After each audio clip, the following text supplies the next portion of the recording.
You ready to do this, Stu? I am so ready! Punch it, Spidey!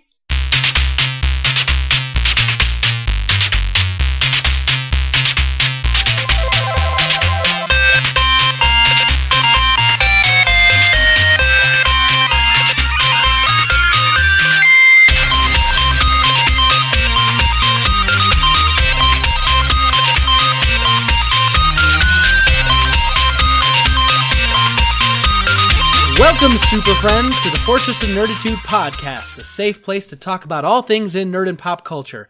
I'm Spencer Stapleton, and my co-pilot is Stu Jones. Flip, flip, flip, flip! We're two nerds that just refuse to grow up. Thank you for joining us. This is episode 110, the last episode of the year. We release every Thursday morning. You can find us on our website, fortofnerd.com. We have links to iTunes, Google Music, Spotify, YouTube, Stitcher, and everywhere podcasts are available. Stop by and relax a while, hit that subscribe button if you like what you're hearing, and get us automatically each and every week in your ear holes. Like clockwork, it always happens, man. Stu, what is up? How's it going? What is new, man? Well, as you can tell, I still have Spidey fever. Oh, yeah.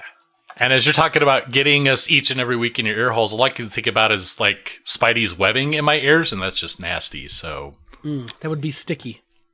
Yep, I have seen it 2 more times. Wow.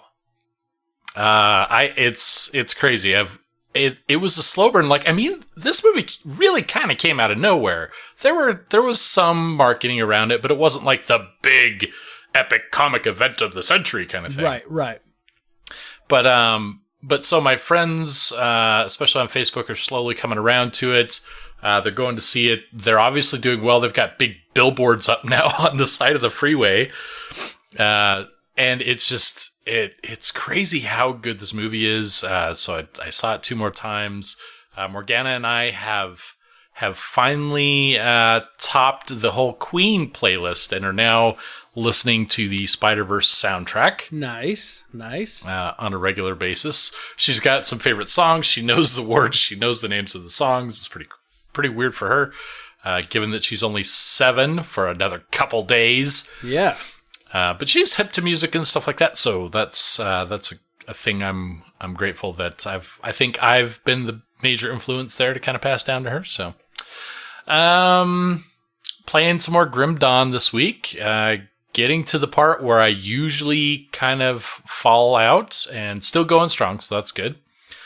But I also jumped into... I'm not only having Spidey fever, but I was inspired by Morgana. She's reading this Jedi Academy book. Yeah, you're telling me about that. And what she doesn't know is that she's getting books 2 and 3 for her birthday. Ah, nice.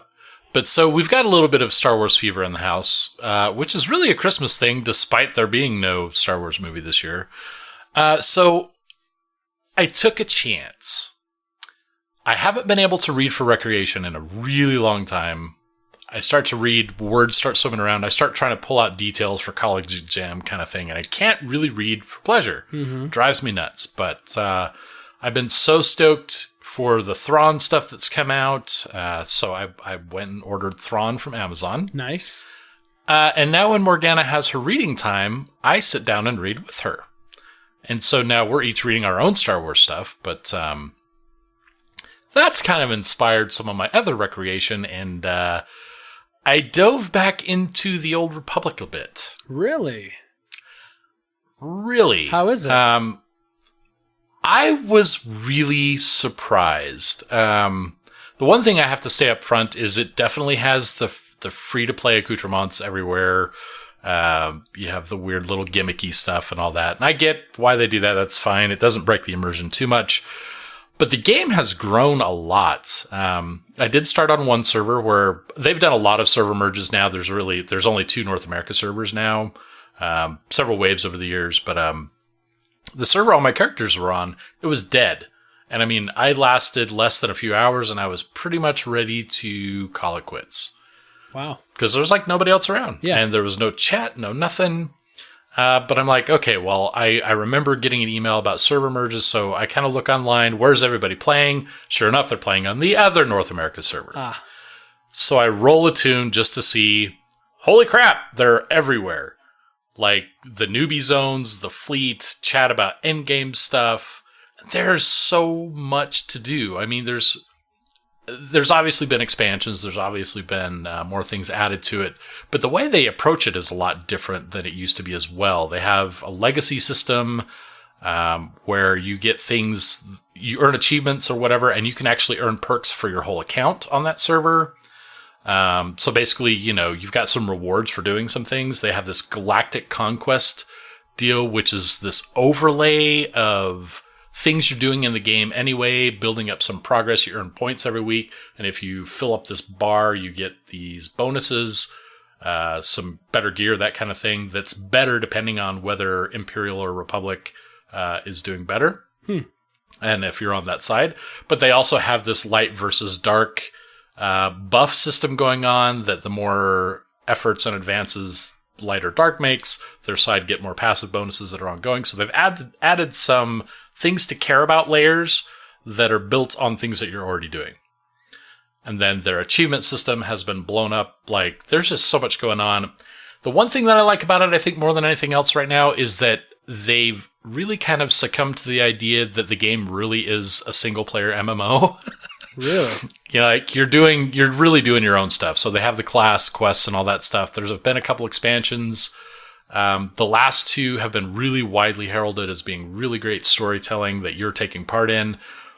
And I did one of them, and honestly, I was blown away. It's a real Star Wars experience. It's a real Star Wars story. It's got the feel of Old Republic things going on. But at the same time, you do have this Galactic Conquest thing going on, so you have an incentive to do regular raids and dungeons. They call them flashpoints and stuff.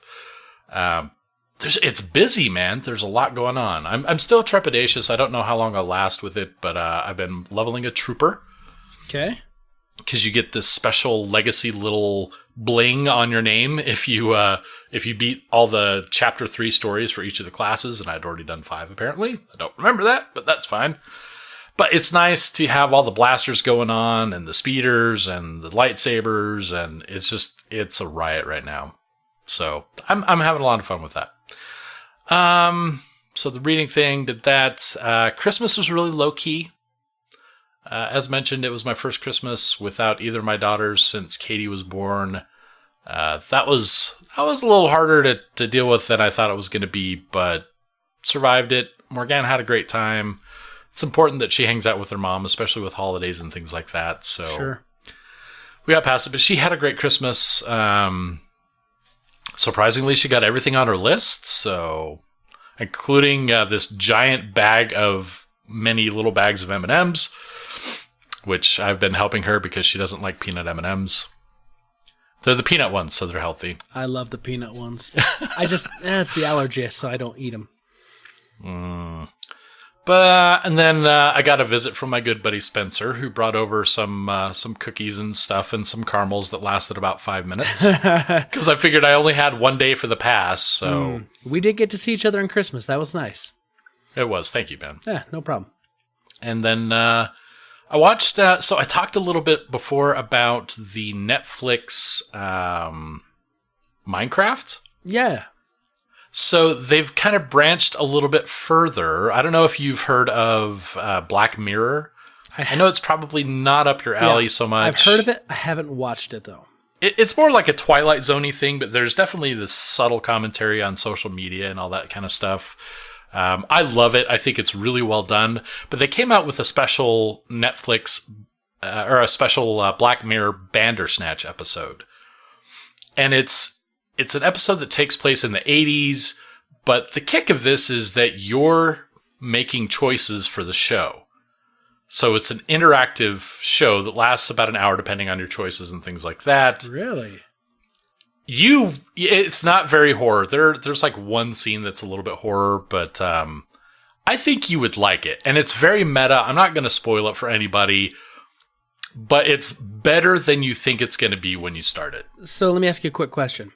If I make choices while I'm watching this one episode, and my choices are going to actually affect the story, does that mean that like in future productions, they're going to have to film and do a whole bunch of other story elements to follow certain like paths, maybe? So the series is all episodic. There's nothing ties one episode to another. Okay. So sorry, no. Okay. You don't have that kind of power. Dang, I was like, man, that would be crazy. But I was thinking about with the Old Republic, to go back to that for a second, it was like I almost bought you like a 1 month subscription and say, hey, I gave you the Force for Christmas. Nice. That would have been awesome. It would have been, but then, you would have felt obligated to play, and I don't know. At least for a month. It's fun. I don't know. Anyway, but Black Mirror Bandersnatch, I would say give it a shot. You don't have to watch the rest of the series to get it. It's good on its own. You'd like it. But it's a lot of fun, and I'm curious to see. That's starting to explode on my social media as well, with other friends who are playing through it. It's definitely going viral. Cool. Maybe And I'm eating that, a mint, and that is my week. Yeah, maybe I'll have to put that on the back burner and think about it for a little bit. It's 1 hour, man. Put it on the front burner. You'd appreciate most of it. Okay. Well. Okay, interesting. Anyway, so what's going on with you? So as you can tell, I still have a touch of the cold. Just a touch. Trying to get over this. I've been heavily medicating myself, and then also I've actually been off the medication for a day or two, but just trying to stay healthy. Let's see here. Okay, Christmas. Christmas was good, man. It was like you were saying, it was nice to come over and stop by real quick and see you. We had Christmas morning at our house, and then my mom and her husband Roger came over and had breakfast with us, and then we ended up going to their place later in the day for a Christmas dinner. The kids were really happy. They got a bunch of stuff they need for this upcoming trip in February that we're taking, a big old family vacation for 2 weeks. I got some stuff. Brita got some stuff. I did start my Star Wars collection from the 1977 to 83 run of toys. So Santa did bring some of that to me. Let's see here. We had family stop in and visit with us last night and today.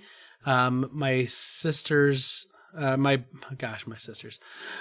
wife's brother and sister-in-law stopped by, and it was so much fun having them over. Like, we just love spending time with them, but their kids are like the same age as our kids, and so their 2 older kids are like right close to Charlie and Jackson age. So they had a big sleepover, and they put a blankets and a sleeping bag on the ground, and Charlie and Jackson voluntarily slept on the ground so Charlotte and Truman could take their beds and actually sleep in their beds. And so, because they kind of did that for us when we were in California back during the summer for our kids. So the boys wanted to return the favor, and they thought that was pretty cool. Which, as a dad, like, that just made me happy. It was like, well, they're not being, selfish. They're wanting to give up their bed, and, that's a real kind thing. So that happened. I bought a PS4 Pro the other day. Oh, really? Yeah, so I've been playing a lot of God of War and a couple other video games, and I've noticed that my upstairs PS4 is really loud. Like, really loud. Like, it woke up Brita when the fan kicked on.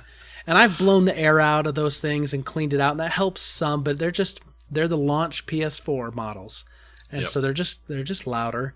And I talked to Brita, and she said, well, why don't you get, a newer one, get a quieter one and just replace one of them. So I found out that the PS4 Pro has a new model that only came out with the Red Dead 2 Redemption bundle. And it'll start coming out in more things going forward, but that was the first one. That it's actually a model that PlayStation has gone and made quieter. So went out, bought that, transferred over all my stuff to that one, and now I'm going to wipe my other 2, and I'm just going to sell them and make some money to pay for that off. And then I don't know if I'm going to get a second PS4 to go back upstairs or not. I do like the option to, save stuff to the cloud and then transfer upstairs so Brita or the kids or family that might be over can use the downstairs TV. But I'm going to wait and see. Brita might get me one if I want one for my birthday in March, which will be my 40th. Yeah. So, and then the last thing, and this is just kind of a... Well, I got to ask, do you notice any difference? I've got two questions, actually. Okay, do you notice any difference with the PS Pro? So I do notice that some of my games that I've been playing, and I've only been playing one or two here recently, did load up considerably faster. So that's a big thing. And then I definitely noticed the noise is a lot less. Like I was... What about graphics quality, though? Well... I'm not going to see a big increase in graphics quality because I don't have a 4K TV. So there's still supposed to be a lot better buffering and yep. So there is some of that. So like I do notice it looks better, but I can't say like measurably like it looks 30% better or whatever. It seems to look better. Now, I'd like to be able to put a 4K TV in the house at some point and then compare. However, that's probably unlikely until a TV goes out. So well, I don't know. I mean, prices of 4K TVs have gone down enough to be comparable to, say, another PS4. I mean, maybe that's true. I don't know. For me, though, I just kind of also look at it and say, I don't really need that, and I don't really have a desire to get a 4K TV at the moment. But oh man, that could. By change. the way, Star Wars: Old Republic on 4K. Woo! Yeah, does it look pretty good?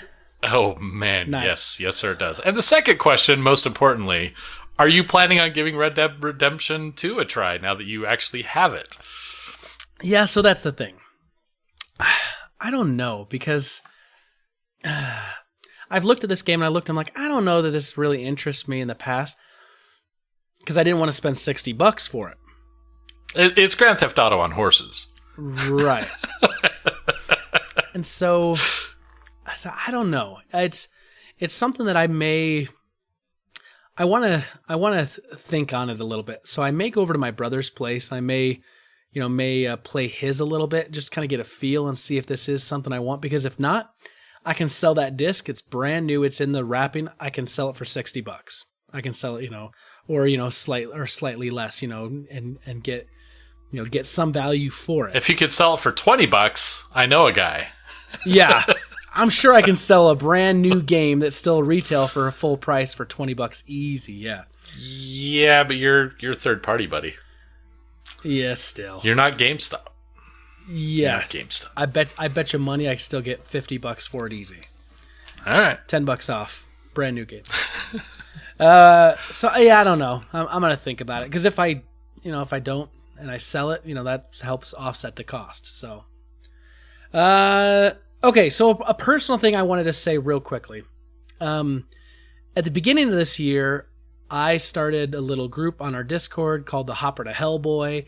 It was kind of all about like how David Harbour went from, his dad bod in Stranger Things to how he looks in the Hellboy pictures. And so I started on kind of a weight loss journey, a health journey this year. And I want to say officially for the record, this year in 2018, I lost 127 pounds. Holy beep! And I lost 16 inches off my waist. Dang! I went from a 56-inch waist to a 40-inch waist this year. So I did real well. I'm going to commit to continuing doing what I'm doing. In 2019, I plan to lose probably about another 30 pounds, and then I don't know if I really want to lose much more past that. But I do want to add muscle, and so I'm going to be doing more of the strength training like I've been doing for a little while, and kind of add that in and make that more of my focus in 2019. So you can go push nerds around? Maybe so I can fight back for the nerds. Revenge of the Nerds. Or, something like that. The Nerds Strike Back. The Phantom Nerd. Attack of the Nerds. The Nerd Awakens. Right? The Last Nerd. Oh, terrible. A nerd story. Sorry. Yeah, so that's... Nerd story. Perfect. So that's kind of where that all shook out at the end of the year. But well done, man. Yeah. It's something I've been really happy with. So happy that I set a goal and I stuck to it. And that sometimes I have not gotten bigger. Hey, sometimes maintaining is just as important as losing.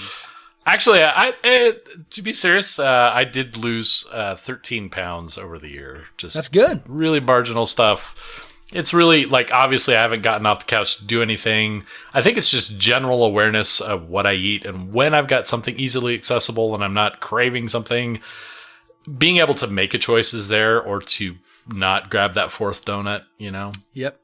You know, the funny thing is that they say that, you know, on average, if someone's creeping up in weight, that people will put on like 10 pounds a year. So if you took 13 pounds off this year, man, like that's more than reversing the clock back a year. So look at it that way. I also just, if the kitchen's downstairs, that would mean I'd have to go all the way down there. Yep. So what you're going to say is you got to put that phone down and not use the Uber Eats, because then the kitchen comes to you. Oh, man. Yeah, so I ordered Uber Eats on Christmas morning. I slept in. Nobody here. First year I've slept in for Christmas ever, kind of thing. No alarm, no nothing. I woke up, I'm like, man, I am bummed out. I don't want to do nothing. Nobody's going to be delivered on Uber Eats on Christmas morning. Dang it. Yeah, you know what? I'm just going to check. Sure enough, there was IHOP and something else that I didn't recognize. I'm like, oh yeah, stuffed French toast. Mm-hmm. Get a little IHOP. So I went with that, yeah. And I tipped well. On Christmas Day, I mean, I hope you would. Yeah. Some poor schlub has got to bring you your stuffed French toast and your Rudy Tooty Fresh and Fruity. Well, they're not an employee. I mean, if you're Uber Eats, you're driving because you want the money. So it's not about guilt or sympathy, but still, appreciation. Right. All right, Stu, what do you say? For the last time in 2018, should we murder some Bothans? Oh, please, they've got it coming, man. I'm taking it over this week. Nice. Blaster in hand. I always have to let you know, many Bothans died to bring us this information. Rest in peace, you Bothans.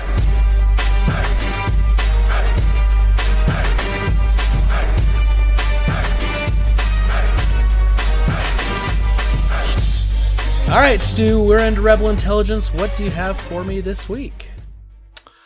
What do I have for you this week? So we talked a little bit about consoles being like, you know, one of the prize, nerd / gamer gifts of Christmas. And, so one thing I loved about, I really honestly loved cartridge based, consoles. Oh, yeah. Like, I don't like so easy to scratch, so easy for things to go wrong, whatever. And I like the consoles, especially blowing them out to fix things. And they don't have that satisfying, like, snap feel when you push them all the way in. Yeah, right? Yeah. Anyway, Nintendo, obviously one of the big ones, not the first cartridge-based system, but, and we all know that SimCity has been around forever. SimCity came out on Super Nintendo, but there was a demo that they had done for SimCity on the NES. Really? Way back when. And so they had announced it, they put a demo of it, it was supposed to come out, and then suddenly it just kind of disappeared. So this was back in 1991.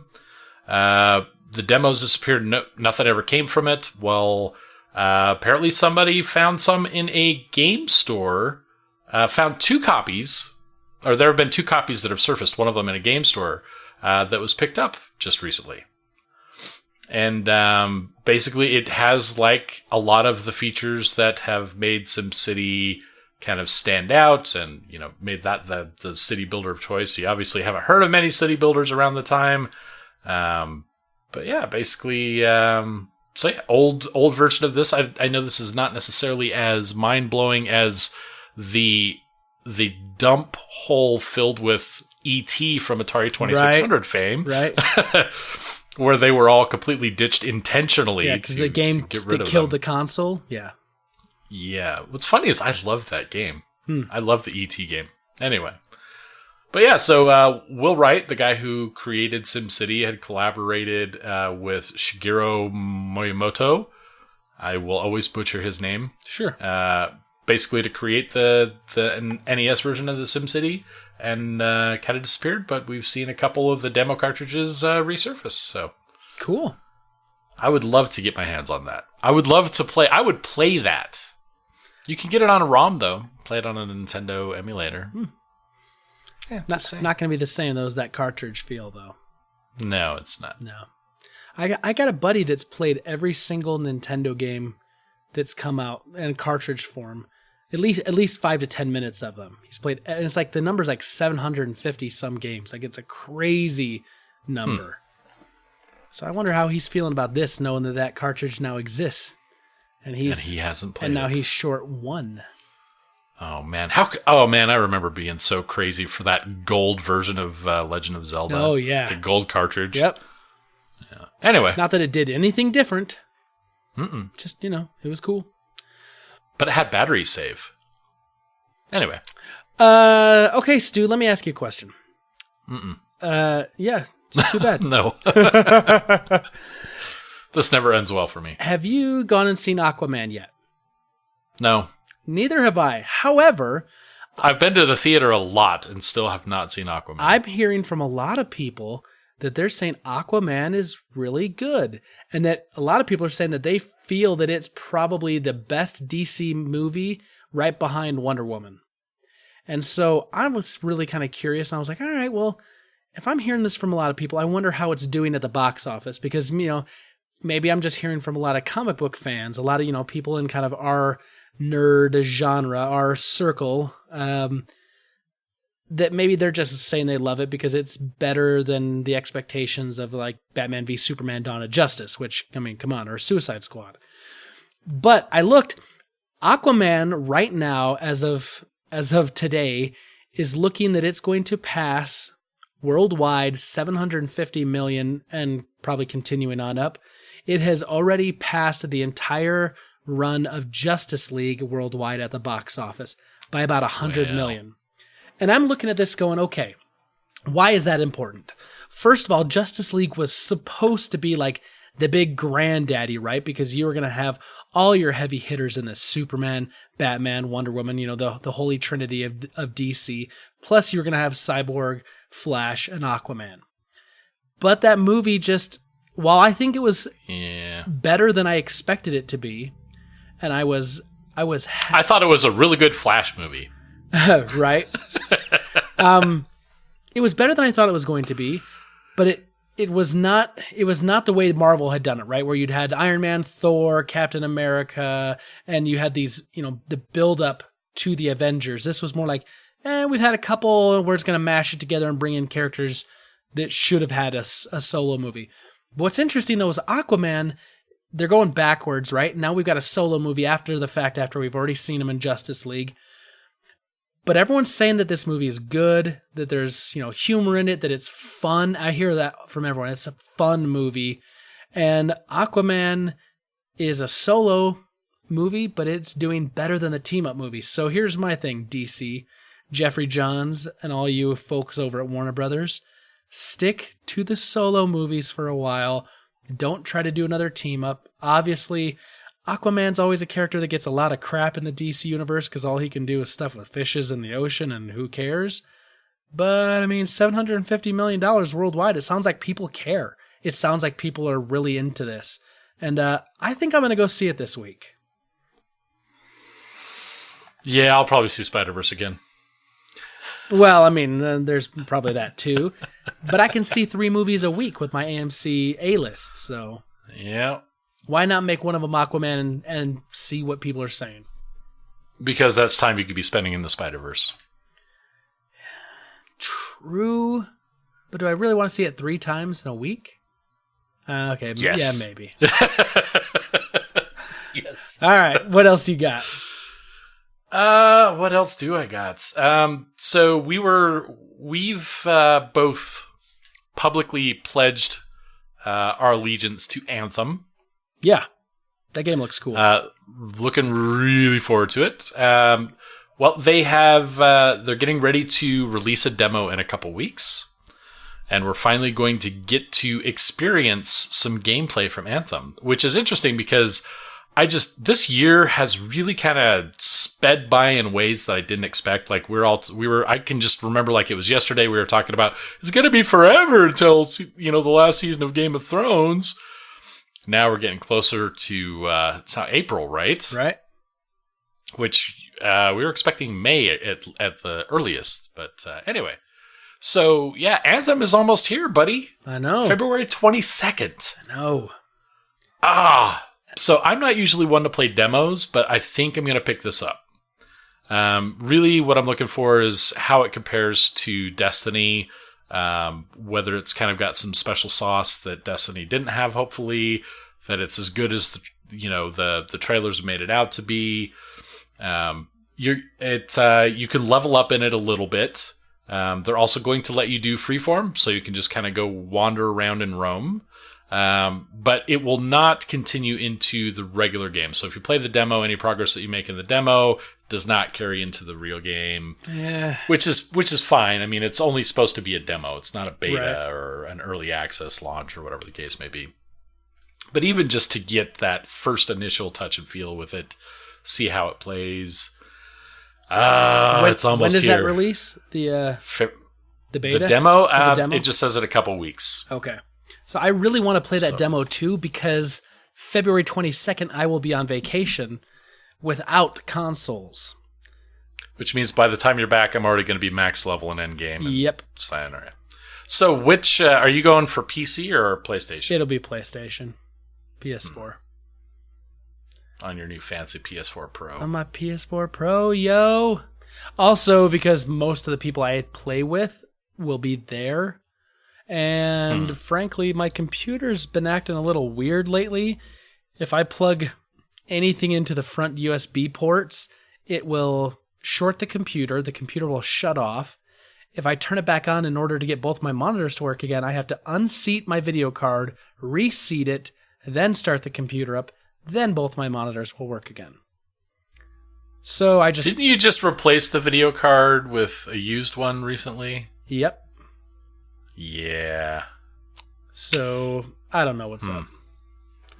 But if I take the video card out and I still plug something into the front USB ports, it still shorts out the computer and shuts it down. I don't know why. My choice is going to be on PlayStation 4, where it's nice and comfy on the couch, or on PC in 4K. Yeah. That's not an easy choice to make, because 4K is glorious. But with that in 4K, I wonder how slow it would run, even on a nice. Is the demo going to be on PC? Yes. Well, you could demo it on both and compare. That's not a bad idea. I know. Occasionally, but if you're gonna be on PS4, then I don't know. We were looking for a game to play together, kind of thing. So maybe that'll be what turns me over. We'll see. Yeah. Either way, demo soon. Get it. Yeah. Cool. Cool. Cool. All right, let's talk Marvel for a minute. No. Marvel has made a change to their website. Why is this important? Why do you care? Well, let me tell you, Super Friends. They changed a bio on their website for one of their characters, and the character's Loki. And I went, okay, well, we know that Loki's getting a Disney Plus streaming show. This could be something in the past. It could be in the future, although if it's in the future, that's going to be really weird. Since he's dead, yeah. But here's something that's interesting. This is what they changed in the bio. It says, offering the god of mischief dominion over his brother's favorite realm, Earth, Thanos requested the Tesseract in return. Gifted with a scepter that acted as a mind control device, Loki would be able to influence others. Unbeknownst to him, the scepter was also influencing him, fueling his hatred over his brother Thor and the inhabitants of Earth. So, effectively, what this is doing is this saying that the scepter that he was using in Avengers now was not only controlling, Eric Selvig and, the others, but it was also affecting him and causing him to have his hatred amped up and whatnot.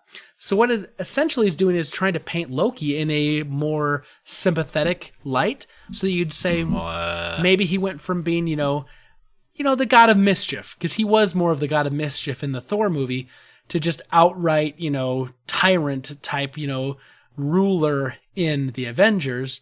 And so they're maybe saying portion of that was due to the scepter he had.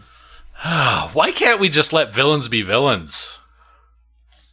I mean, complicated villains are fantastic, but we're trying to get this whole anti-hero kind of thing going. I know what you're saying. I know what you're saying, but think about where he was at character-wise in Thor the Dark World versus Avengers, versus when we see him again in Thor Ragnarok, when we see him briefly in Avengers Infinity War. Tonally, he seems different in the Avengers than all of the other movies. I just wish they would leave it alone. Just leave it alone. Less justification, more, bad guy. I love a good villain. I love a good villain, and I think Loki is an amazing villain.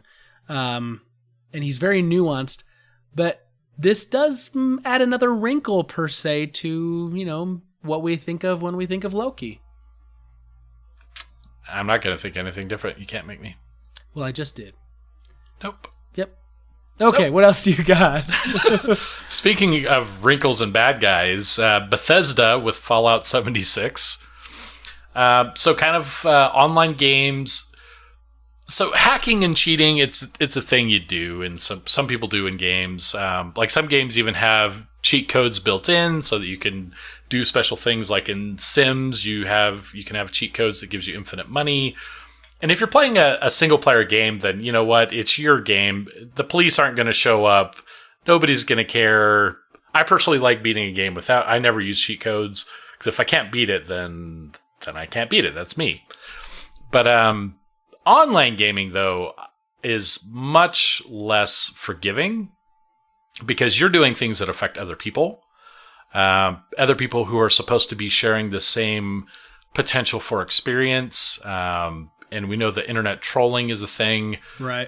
Yep. And apparently Fallout 76 has a slew of cheaters, which is not unexpected for an online game, especially one that has the potential for griefing.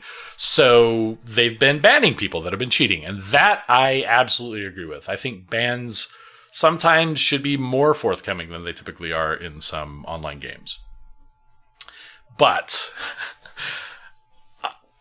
oh man, this just amuses me to no end. So they are enabling people that have been banned to get that reviewed and possibly overturned. Okay. In exchange for Bethesda requesting them to write an essay on why cheating is bad. What? So we're going elementary school. That's as old school as it gets. Write 100 times, I will not cheat. I will not cheat. I will not nuke my friends. I will not nuke my friends. Yeah, so apparently if you've been banned, you can send an email to Bethesda. If you'd like to appeal this account closure, we'll be willing to accept an essay on why the use of third-party cheat software is detrimental to an online game community for our management team to review. Okay, let me ask you this. If I did something where I'd intentionally try to crash the servers in the first place, I'm trying to grief a whole lot of people. Now, after all this notoriety of being one of the guys that did that or whatever, and now I can just write a little essay saying, oh, cheating is bad, blah, blah, blah, that I could get reinstated so that I could go and do it all over again? Why would people not take that if they're griefing and they want to grief? Why would they not just say whatever pious, whatever they got to say to do it again? And that's kind of the point. I mean, this is just absurd in the first place. If Morgana does something wrong and she were to have to write down why it was bad, that would have an impact. Yeah. She would have to think about it. She would feel sullen. She would be regretful for one reason or another, whether it's because she has to write it or because she's forced to think about it. If you're, 16 to 25 and plus, and you're being asked to write an essay, you're doing it just to get unbanned. Yeah. There's no moral point to this. Yeah. There's no potential positive impact on somebody's ethical character and their behavior in a game. Yeah. No, this... I don't know what you're thinking, Bethesda. I don't know what you're thinking. They're not thinking, man. If there's been anything that's shown that everything from Fallout 76 is just they have lost their sanity in their way. Okay. So, somebody made a comment in Old Republic earlier today about war. War never changes. To which I replied, yeah, unless you're Bethesda and you change Fallout to Fallout 76, and then everything has changed and war is no longer the same. Because that's true. Yeah. Take me home, country roads. All right. So, I want to preface this next thing. This is the last thing I have for Rebel Intelligence by saying no one big of note died this week. However, I thought it would be kind of fitting to kind of go over a lot of the creative and inspiring people kind of in nerd pop culture that we did lose. And I'm not going to go over everyone, but some of the big names. One of the first things I thought, and this person may not be known to a lot of people, but he was a late night radio host. His name was Art Bell. Basically, years and years before, like X-Files and a lot of the current sci-fi shows, he was talking about crop circles and unexplained phenomena and UFOs and Area 51. And a lot of the conspiracy theories that he had on his radio show got into main pop culture and got into things like the X-Files and into Twin Peaks and things like that. And so I know who he is. Okay. I know. I'm actually a certified radio broadcaster, don't you know? Well, I knew that, but not everyone might. And so anyway, Art Bell's one of those guys. Just kind of going down the list. Obviously, Steve Ditko, we lost earlier in the year. Obviously, a great artist. His works, obviously, Spider-Man and Doctor Strange. Some of the biggest ones. I mean, gosh, Spider-Man would not be Spider-Man without Steve Ditko. And we lost Steve Ditko this year. We lost, Harlan Ellison, who was as we talked about, I think, Stu, a controversial sci-fi writer. He wrote, obviously, like one of my favorite episodes of Star Trek, City on the Edge of Forever, but he wrote, he wrote other classics like I Have No Mouth and I Must Scream and A Boy and His Dog. We lost him this year. He's a very prolific sci-fi writer, wrote a lot of stuff. Let's see who else. Just kind of going this, we lost William Goldman. That was more recent. He was the guy that wrote the screenplays for Butch Cassidy, Sundance Kid, All the President's Men, but most people are going to remember him from The Princess Bride. And I feel like The Princess Bride, just losing him, and they had their big 30th, I think it was the 30th anniversary recently. That was kind of a big thing. We lost Stephen Hawking this year. Obviously, his work in physics and in space and the way we think of time had a huge impact on pop culture. Brought a lot of people into looking at things scientifically that hadn't happened before, and kind of made it kind of cool, which was nice. We lost Margot Kidder. And Margot Kidder, most people are going to know her as Lois Lane from the 78 Superman movie. What's interesting about Margot Kidder is that her portrayal of Lois Lane, in my book, is the portrayal of Lois Lane. I don't think anyone's ever done it better. She had that, just that perfect, like she took no crap. She was going to go get the answers she needed, and she didn't need a man around. I mean, Clark Kent, was secondary to her Lois Lane. And unfortunately we lost her this year. And then of course the big one for us that we talked about was Stan Lee, to go along with Steve Ditko, the creator of Spider-Man, Fantastic Four, Black Panther, Incredible Hulk, X-Men. Ran Marvel, brought it out of obscurity, made it the gold standard for comic books. And really gave us, the groundwork for all these wonderful comic book movies we're getting in the MCU. Without him, that would not have happened. I love that they had. Sorry, it's a spoiler, but we got to talk about it because it's right here now and it's relevant. Just the cameo in Spider-Verse. Yes, that was so brilliant? Oh, it was perfect. I loved it. Yeah. I saw that and it was a sad moment for me. I was just like, and I don't know. I don't know if we're going to get any more of those if he's filmed for anything else. I don't know, but we'll have to see. We did talk about Penny Marshall last week. I mean, she just recently passed, director of League of Their Own, Big, Laverne and Shirley. And then the last one I had, Mini-Me, Vern Troyer, passed away this year. You know, I'm never going to think of him as anything other than that, but those are some of the highlights of some of the people we lost kind of in nerd and pop culture this year. There was some other people. There was a long list, but I figured those are kind of the bigger ones most people would recognize right off the bat. So, in memoriam for 2018, hopefully 2019 is less cruel to us than 2018 was in this regard. Yeah. Unfortunately, the realist in me says, we're going to have... Time keeps on ticking. Time does keep ticking. Yeah. But Into the future. No Steve Miller Band? No? A little bit out of place, though. No. I'm the king of that at times. Awkward. What can I say? All right, Stu, that's all I had in Rebel Intelligence. Did you have anything else? No, that's all I got.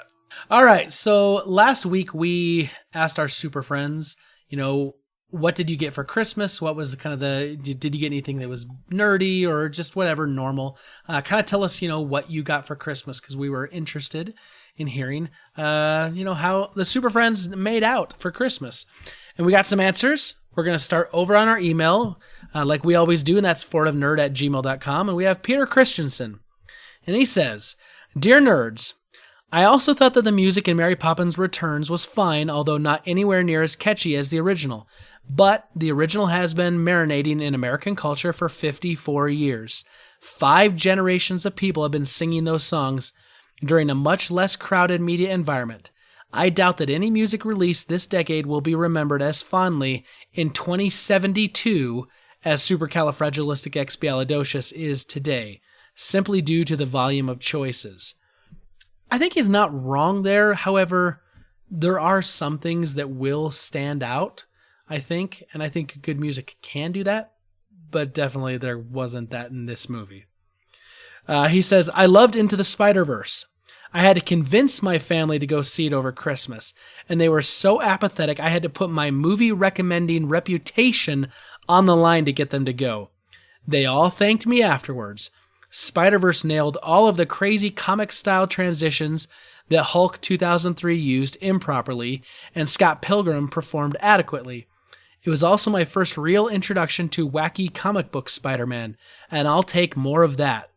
That movie and other recent weird ones like Thor Ragnarok make me hopeful that after a decade of solid execution on the MCU formula, we can get more of the wild possibilities that crazy nerd geniuses think up. For reference, I'm barely Gen X by the calendar, born 1980, but the Mormon family schedule puts me with middle-aged school kids squarely in the middle of Gen X culturally. I assume more millennials could afford them, but moving to big cities where there's work means that buying is out of reach for many who would love to. I've attached a picture of the Snoqualmie River out by where I live in the hills east of Seattle, and yes, Spence, it's pretty. I'm not willing to name a best Christmas movie, but I'm not saying Die Hard is a better Christmas story than Home Alone. I'm not really going that far out on a ledge. It says, plus 100 for a nice cast iron skillet, both for cooking and bashing. Rapunzel must have been super strong to swing a pan like that. It says, the nerdiest gift I received this year was a portable solar panel from BioLite. If you're a nerd that loves the outdoors, they have tons of cool toys. Happy Nerd Year. Looking forward to episode 110 through 161. Peter Christensen. And here is the picture of the river area. And that looks to me like something right out of God of War. Like, it looks beautiful. And then he did follow up. He said, P.S. Saw Aquaman. It's weird, no question, and it's not as polished as the MCU movies, but it was fun and unique. It's like a mashup of Star Wars, Avatar, The Fast and Furious, and The Mummy. Jason Momoa isn't great at acting, but he's great at acting like Jason Momoa. I think a lot of people would discount the movie because of his rough drinking, partying, blue-collar persona, but it's worth watching. So once again, I hear fun from a lot of people. So, yeah. Thank you, Peter. I appreciate that. That was a kind of a nice recap on the Christmas episode and some callbacks there. And I love that you got a solar charger. I think those are kind of cool. Nice. All right, let's go over to Twitter. We've got BS at BravesB_. He says, God of War for PS4, Red Dead Redemption 2 for Xbox, some Legend of Zelda socks, and an assortment of other game-related items. I cannot put God of War down. It is so good. I agree. One of these days I'll have to play it. Dude, I'm telling you. Let's see here. Josh, I'm just in retro mode lately, man. Yeah. I don't know. Josh Stapleton at MTTG Street Team.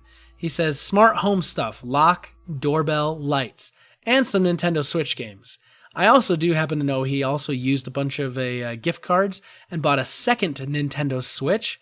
That way his kids can't mess with it because he doesn't get enough time on his Switch because his kids won't let him. Yeah, well. Not a bad idea, right? That's why I had girls. That means absolutely nothing because Morgana plays video games too. Right. Unca Festivus at dspin67. First, I have to say, Christmas didn't feel like Christmas this year. Okay? What I received, a PSN card and a blanket. I cook breakfast for the family. I'm not into what I received as a gift, but spending quality time with my loved ones. I have a coworker who lost relatives. Enjoy life. So, yeah, sorry about that. I mean, unfortunately, things like that do happen. And I agree, though, it's not about really what you received, but more about what you give. And it's always nice to give and to do that. Super listener Chad at ChadFackler1 says, hey guys, Happy New Year. I was lucky enough to get a PS4 with Spider-Man and Overwatch, so hopefully can play some with the MTTG community finally. Also, I got a Tick t-shirt and some high caffeine teas. And Bananagrams. It's like Scrabble with a party mindset. Fun family game. We had Bananagrams. I like that game. Rather familiar. Oh, yeah. Yeah. I'm glad you got a PS4. That's awesome. I, too, did get Spider-Man, although I made a promise that I wouldn't crack it open until I finished that old God of War. Which, I've finished the main campaign now, but I'm going back to get that 100% platinum. I'm going to do everything in this game. I want to soak up every moment of it. And that was the last one over on Twitter that we had. But we do have count them, two voicemails this week. Rudolph and Prancer? I think so. Or maybe Spider-Man and Spider-Ham. Going with the Spider-Man into the Spider-Verse theme a little bit. Yeah, that was my gig. Noir Spider-Man. Spider-Man Noir. All right, let's listen to the first one. It's from Delvin Cox. What's up, fellow super friends? This is Delvin from the Delvin Cox Experience. I just wanted to wish everybody a happy New Year and happy holidays, and wish you guys for the 432 happy 2019. I hope everything goes excellent for them. They're an excellent podcast. I love listening to you guys, and I appreciate all the hard work that you guys put into your podcast. Peace out, guys. Later. Well, hard work. It's play. It's all play. Yeah, we have a lot of fun, right? We do put in a little bit of work around these parts occasionally. I will never tell our secrets. All right, Delvin, man. Oh, I just did. I appreciate that. I appreciate the big shout out. Delvin's a big supporter of the Fortress of Nerditude. Thank you for that, man. We appreciate that with all of our hearts. From the bottom of our hearts? All of our hearts? From the bottom of my stomach. From the tips of my toes to the top of my head. Whoa. Let's move on. All right, let's go to our next voicemail. And this will be Paul Calico. From the nubs of my knees. Good afternoon, Stu and Spencer. Everybody else in the Fortress of Nerditude. Hope y'all had a very Merry Christmas and a Happy New Year coming up. This is Paul Calico calling in for the question of the week. Things that I got for Christmas. Well, if you guys have been listening, you guys know that I like toys. So I got Transformers for Christmas. Yay! I got the retro 80s boombox looking Soundwave from the Bumblebee movie, exclusive to Target. And I also got the Volkswagen Bumblebee figure, that's the Studio series from the Bumblebee movie. I also got Ratchet from last Age of Extinction or last night. I'm not sure which one. I think it was the one where he died. Anyway, I got a bunch of Transformers and some video games. Starlink and Super Smash Bros. Ultimate was a little bit early, but I got that too. That's all the things I got. I took my wife to the drive-in. We did a double feature on Christmas Day. We watched Into the Spider-Verse and the Bumblebee movie. Both really good movies. Seeing them back to back, I kind of think Spider-Man was a little bit better. But to each his own. You know, we've already been burned for 10 years on Transformer movies, but Bumblebee was really, really good. Don't get me wrong. It was really good. Yep, that's it, guys. Else time. So what I heard Paul Calicote say is that Bumblebee was horrible, Spider-Man was awesome. Well, yeah, obviously. Because we live in... Everything is polar. Yep. It's got to be I want to see Bumblebee with Morgana. I've actually heard a lot of people say that it's a big departure from the previous Transformer movies. I've so heard that too. In and of itself may make it a little more worthy. But I know that Morgana's going to love it. So that's, I think if we do go see anything, it's going to be Bumblebee. But we switched up weekends because of the holidays and everything else. It just made it easier for Morgana to stay with me last weekend when she was supposed to be with her mom. And then this weekend, she's with her mom and staying over for the New Year's. Her birthday's in a couple days. It will have already happened by the time this is going. By the way, we're going to Urban Air Adventures. Ooh. For her birthday party, since there's a new one that opened up around here, and super excited for that. Nice. So, but anyway, yeah, Transformers for Christmas. That's always a good Christmas for me. Yeah, like I said, I'm still a big fan of toys for Christmas, even at this age. Oh, heck yeah. Especially because I said I started collecting vintage toys this Christmas. But I like things that go on your desk. Yeah. Right? Yep. And things that you can interact with. Transformers, Legos, those are my two favorite desk things. Anyone who's got Legos on their desk, I'm over there all the time goofing around. My boys bought me a Lego TIE Fighter this year for Christmas, and I'm going to put it together with them. Which means I'm going to be doing most of that, but I love getting Legos for Christmas. Even at this age, I still love it. Even if it's a little tiny set and it only takes me 5-10 minutes to put together, or if it's a big set that takes me a few hours. I love it. So, Morgana last year, getting a small Lego thing, needs help, can't quite figure out things. Yeah. Morgana gets this big campground thing with an RV Lego set. Okay. She's got that thing put together by herself in half an hour. It's like, done, set up on her bookshelf. Right. Like, what happened there? But yeah, Legos are awesome. Man, just, time keeps on ticking. Just growing up.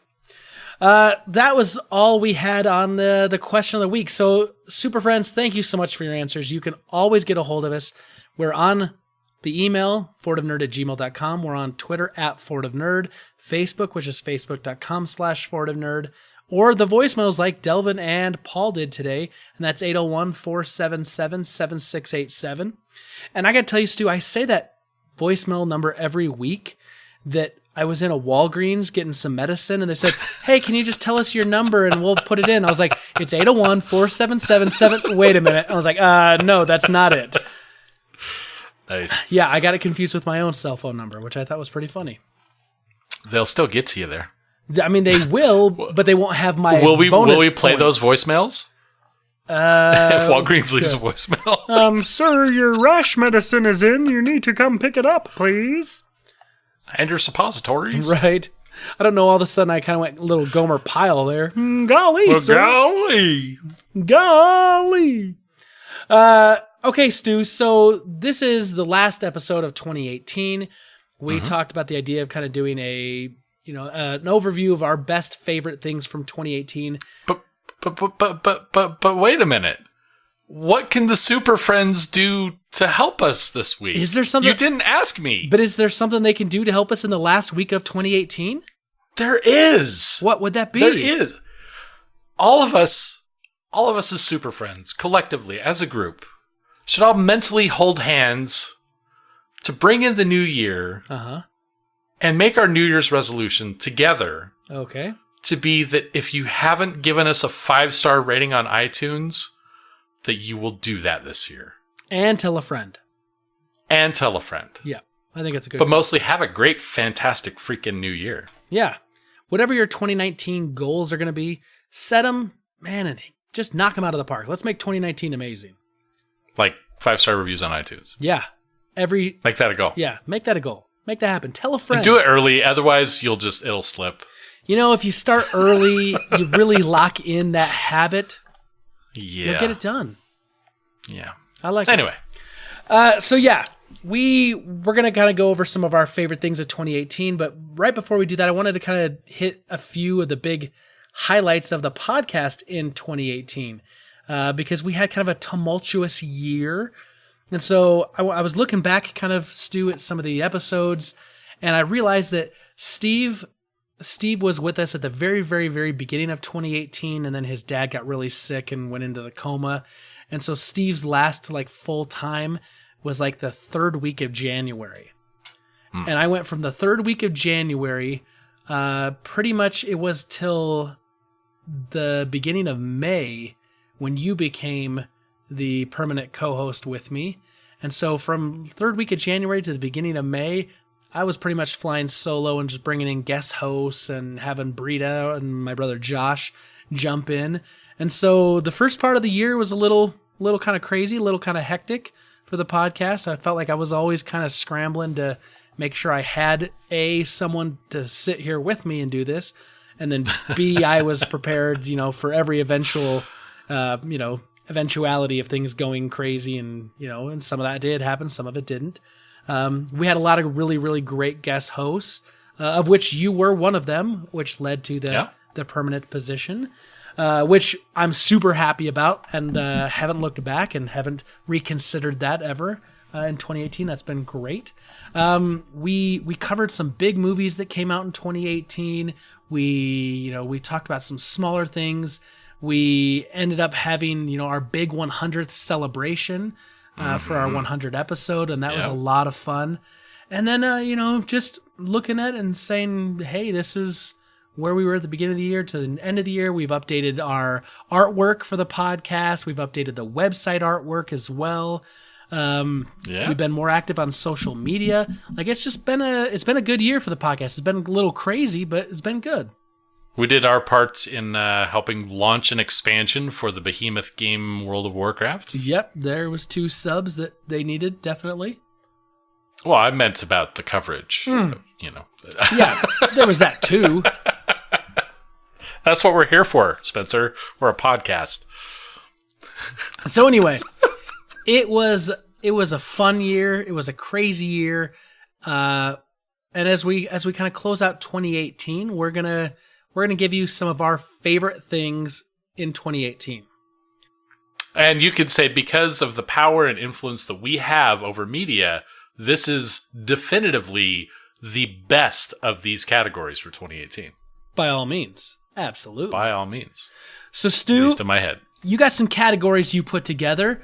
So why don't you tell us maybe what those categories are? Lead this off. You do your thing here, and I'm gonna play second fiddle to you. All right. So first off is the monster category. I don't like leaving the best for last. The big thing, obviously, we cover a lot of movies. There's movie club stuff. Even if it's about Movie Pass or AMC Stubs list, there's a lot of what we do that really revolves around movies. So out the gate, what is your favorite movie of 2018?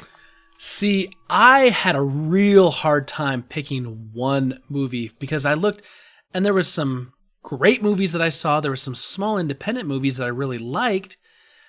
But as I sat down, it came down to 2. One is going to be a very obvious thing, which is Avengers Infinity War.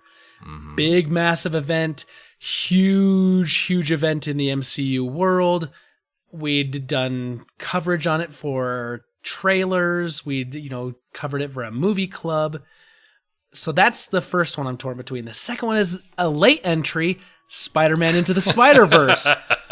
Because I wanted to go see that movie, but I really didn't know what to expect. And I just came out of that movie thinking, wow, this is the Spider-Man movie I've been dying to see for a few years now. And even though Homecoming was an excellent movie, and I did enjoy the Andrew Garfield movie some, Spider-Man Into the Spider-Verse just checked on so many boxes. So I'm really, really torn between the two. And I know Spider-Man Into the Spider-Verse being recent is more on my mind. And I did just watch Infinity War about a month ago. So if I'm going to have to choose for Spencer, for the Fortress of Nerditude, I'm going to say that my favorite movie of 2018 is Avengers Infinity War by a nose. It is deadly close.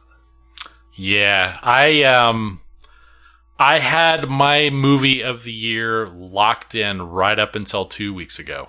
What was it? I had no expectation that there was going to be anything that could possibly even topple that. That was Infinity War. Okay. That was a deep movie, and that was a very big departure from the feel of other Avengers movies and everything else. It went to places that I really hoped that the movie would go, and it was as dark and as grim, but still had a brilliant story and didn't overdo it on the ensemble thing, bouncing around everybody. It had a couple key plot points going. It was such a brilliant movie. Yeah. But Spider-Verse, holy crap, that is not... The animation style alone is what made me want to go see it. I saw the little bit... I didn't want to see it until I watched Venom, and it had the little scene in it from Spider-Verse at the end of Venom. I wasn't really even interested until then. I knew I'd probably see it maybe with Morgana, cartoon movie, after the first of the year, whatever. Okay. I saw the animation, and I saw that scene, and it just pulled me in. And when I went to see it, it shook everything up for the movies this year. It's such a great movie, head to tail. The animation isn't even all of it, right? It's the characters, the way they pulled it all together, the ensemble of spider people, Spider-Ham just fit there. Right. It took a minute for me to go, what? But it's Spider-Verse for me. I enjoyed Spider-Verse a lot more than any other movie I've seen this year. Bohemian Rhapsody was starting to grow on me, but then... So it's interesting that you and I both literally had the same dilemma. And yeah, I think it's kind of an obvious dilemma, though. They're both fantastic movies. So can we say that definitively the Fortress of Nerditude best favorite movie of 2018 is Avengers Infinity War and Spider-Man Into the Spider-Verse? Can we do that? Because, well, it has to be, because it's down the middle. Well, yeah, but I was so close on both. Like, it was flipping a coin. Yeah. Infinity War still ridiculously good. I bought it, even though I know it's on Netflix right now. It's not going to be on Netflix forever. Right. And I'm planning on watching that finally with Morgana next weekend that she's with me. I'm a little trepidatious on that. Yeah, okay. But she's been aching to see it, and she's watched all the other ones, and I don't know. She's definitely been able to take in some deeper movies lately. So okay. But yeah, that's a good head-to-head battle right there, though. Yeah. That right there is a special secret question of the week thrown in right there. Super Friends, which one did you like more if you've seen them both? I like that we already have a super secret question of the week. That's awesome. That's controversial right there, though. Yeah. They're both comic book movies, both done very differently. I'm going to put that up as a poll on Twitter, and I'm going to see. Nice. I'm going to see what we get for responses. Yeah, cool. All right, so we talked about that. We talked about the movies. We talked about the trailers that we've seen. I didn't really see a trailer for Spider-Verse beforehand, other than until I saw the end of Venom and they had that scene. Not really quite a trailer, but so yeah, that's my next question, because we do cover a lot of trailers. We talk about a lot of trailers, Bohemian Rhapsody was like the big thing that was drawing me into that movie, and just, oh, that was so brilliant, yada yada. So not to say that that's a giveaway to my favorite, just as an example, we talk about that a lot here on the podcast. What's your trailer of the year? So this is going to be controversial with you. You are definitely not going to agree with me on this. But for me, a trailer has to a trailer has to pique my interest. It has to make me want the movie that it's coming out. A lot of times it has to make me want to realize that this is something I want that I didn't even know that I wanted.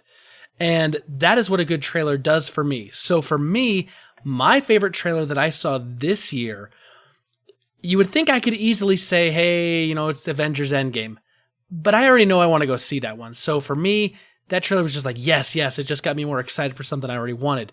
But I went with the criteria of the trailer makes me want something I didn't know I wanted. And that is the new Hellboy movie that's going to come out. That trailer for me was so good because I hadn't seen a Hellboy movie in years, and I hadn't read the comics, and I saw that trailer and I was like, yes, I didn't even know I wanted another Hellboy movie, but this trailer made me want that. I even got Brita on Christmas Day in the evening to watch the original Hellboy with Ron Perlman, and she'd never seen that.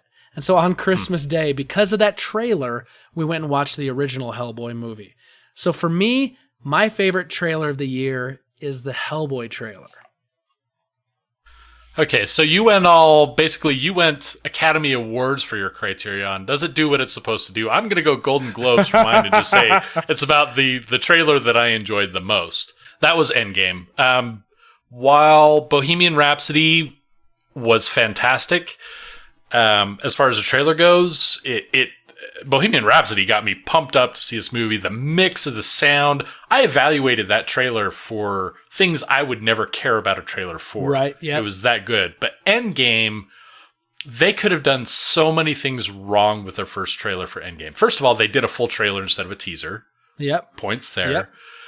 Second, they reminded you about Infinity War. They didn't push you through like some positive moments or some marketing stuff for things that are happening later in the movie. They kept continuity from Infinity War going into Endgame. Now, I know we're probably, unfortunately, going to get other trailers that may break that, and we see some things that may... Hope not. ...be enlightening and whatever. Yeah, hope but not, but I think for the first trailer, they couldn't have done that any more perfect. They got the right characters there, and then that brevity of, Ant-Man there at the end knocking on the door, and just that moment there. It hit all the right notes for a trailer. If I think of a trailer as a mini 1-minute movie, that's my movie of the year. Yeah. So, definitely honorable mention to Bohemian Rhapsody for sure. Not a bad choice, Stu. I mean, no. If I'd gone by what I enjoyed the most, it definitely would have been that as well. But like I said, I went with a different criteria. Yeah. All right, so another mainstay of nerd culture these days, video games.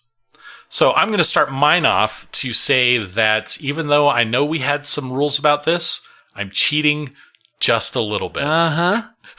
Because it doesn't necessarily quite qualify as being in 2018, but at the same time, it is. And that, for me, is the game I've been talking a lot about. I mentioned it last week. It's going gold, actually, technically in January. So it really hasn't even come out yet, and that's Slay the Spire. Okay. But they did come out early access. Actually, it was the very, very, very end of 2017. This game is by an indie developer. It has had, I was looking at some of the Steam stats. It's had upwards of 20,000 simultaneous players at once. It's a $15 game. 10,826 people were playing it an hour ago. Wow. I mean, for a little indie game that's really a casual kind of game with deep strategy, the numbers by themselves tell a story that I agree with 100%. And this little game is fun as crap. It's a card game. It's really simple to kind of get the mechanics of it, but to get good at it and to get your strategy down to beat it takes a lot of work. But the artwork is fantastic. The theme of the game is fantastic. The characters are fantastic.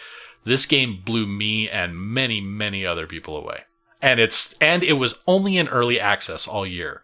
But from the start, it was playable, it was solid, and they've been pushing out patches almost every single week. You're the only person I know that has more stamina for doing your job every week than these guys. Nice. I like that. Okay, my video game. I know what it is. This is a little-known video game from Santa Monica Studios. PlayStation exclusive. Oh, gosh. I wonder what it could be. This is 2018's God of War. This game, wow. The game is amazing. The gameplay feels tight. It feels right. It has elements to it that it's more open world than I anticipated. I finished the game just a few days ago, but I'm still going back to do challenges and trials and collectibles and finding all the little things and exploring all the places because I want to get the 100% platinum on this because I love the game so much.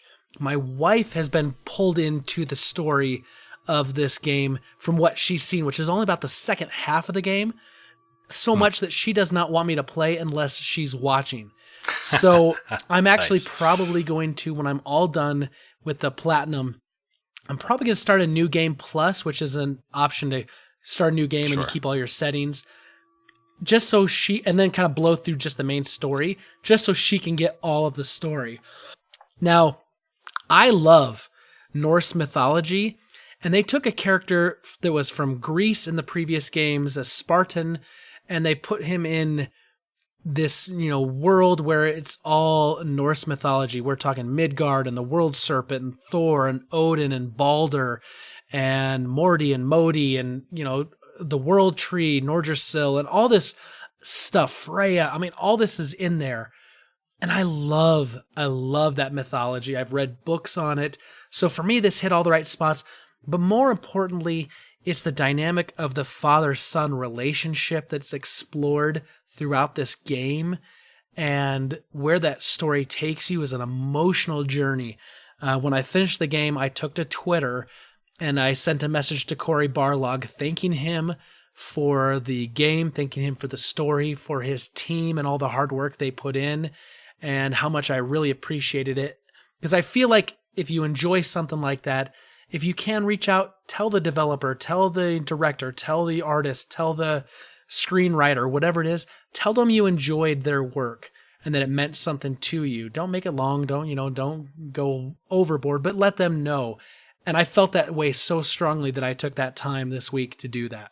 So for me, God of War is my favorite video game of 2018. Yeah, I sort of knew that was coming down. So let me ask you an important question about that game. Did you get that digitally or disc? I got that digitally. Dang it! I know. Because that's going to be the only way I really need not to buy any new games with everything I've got going on. I saw it on the PlayStation Marketplace locally for like $20 just the other day. So something you may want to think about. All right. It is amazing. Yeah, so I've heard. No, I've seen a couple things about it. I love the story behind it, that in and of itself. As far as like the development side of things as well. Oh yeah. So it's definitely on my want to play list. It's just I've got so many things that I'm like really buried in right now that I've wanted to finish forever, and now I've got the fever for Old Republic again, and there's just stuff that I would love to accomplish there. But you know what? Make time for it in 2019. That I'm having fun playing games, whether it's God of War, whether it's Old Republic. That's the important part. Yeah, I'm having a good time. So, all right. I guess one of the other mainstays of the show, Netflix streaming media. Yep. I talked a little bit. So we're going to do favorite TV, Netflix streaming, from streaming any of the services show.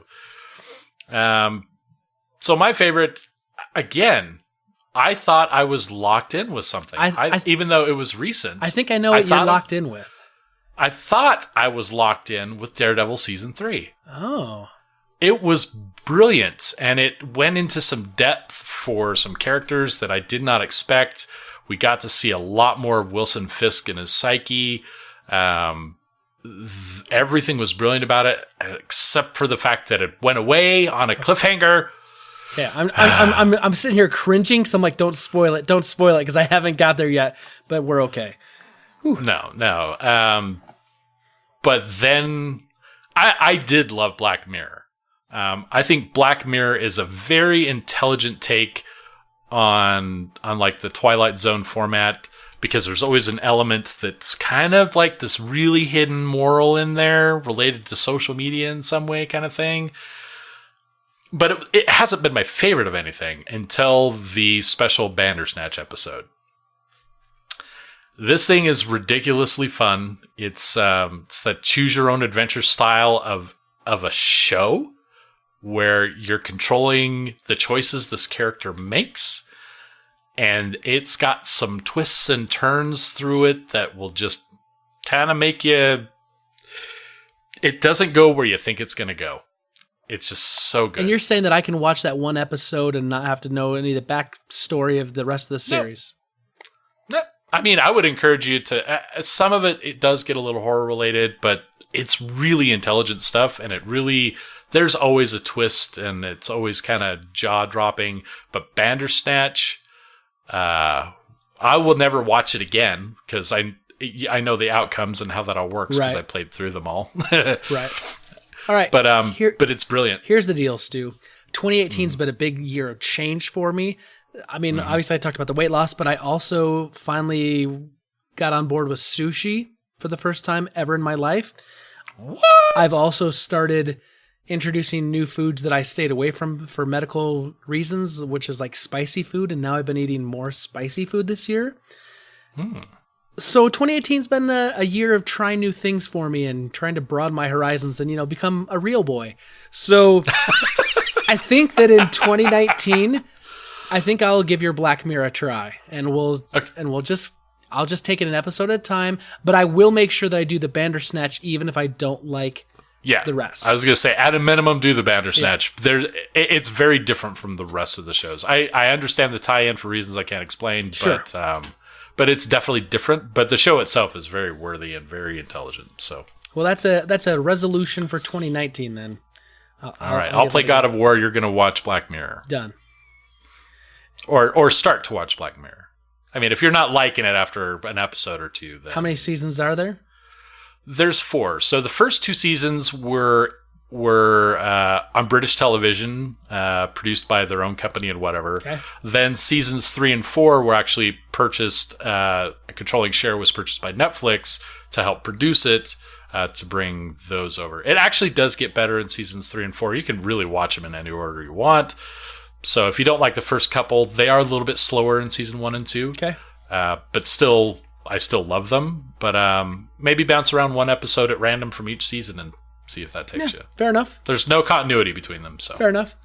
All right, my favorite TV/Netflix/ Oh, but before I do that, I really thought you were going to say Star Trek Discovery was your favorite, because that was streaming, because it was on CBS All Access. I thought for sure that's what you were going to pick. When did that actually begin airing? I believe it was January of 2018. You can look it up as we talk. As I go into mine, you can look that up. But I was pretty sure it was... See, I thought about that, and I would swear that was actually the end of 2017. I don't. Maybe I'm wrong. But I thought it was like January of 2018. Yeah, no, it started in September 2017. Yeah, I'm totally wrong then. You are. So how about that? I'm happy about that. Okay. I mean, technically, though, the second half of the season was almost all 2018. So that was really, because I considered that a 2017 show, or yeah, that would have been top. Gotcha. All right. So here's mine. And I thought about this for a little while because there was a lot of things that I could have gone with, but I went with Amazon's Jack Ryan. I really loved that show because I've read a bunch of the books, and it felt like a fresh take on an existing character that I was very familiar with, and it brought in other characters that I'd known, but it put it in a more modern setting versus, when I read the Jack Ryan novels, it all feels like it's couched in the early 80s, where it starts and then it eventually kind of gets into like the mid 90s. But this felt like current. It was a good show. It was entertaining. I've actually been considering going back and rewatching it just because I did enjoy it that much. However, I've got a lot of stuff that I'm trying to watch, so it'll probably stay on my favorite list, on my list on Amazon Prime, and I will get back to it probably before the second season of that comes out. But I really did enjoy Jack Ryan. I thought that it was like we said earlier, it was just enough of it to make me excited. It didn't drag it out. It had a good story, good tension, and I love a show like that it's supposed to be suspenseful and it keeps the tension there. So it's at the end of the night and it's late and I just finished an episode and I'm like, I just want to watch one more. And I consider sacrificing, and most of the time I end up sacrificing sleep to watch one more. That's a sign of a good show for me. Or addiction, one of the two. So funny enough, I have done a couple things recently to kind of change things up for me, to get me out of the computer games so much all the time, because I have been kind of diving deep, and I still like to play, and I still don't want... I'm not trying to shuffle that away and repurpose my life away from video gaming, but I've made a point to make sure that I'm spending at least 1 hour dedicated one-on-one time with Morgana. Yeah. To listen to her and talk to her and have fun with her. We hang out all the time, but that time is 100% dedicated to her, doesn't go to anything else. Also, I've been trying to watch at least one show every night to do something entertaining for me that is not a video game. Yeah. I finished Iron Fist. I finished Daredevil. I watched this Black Mirror Bandersnatch.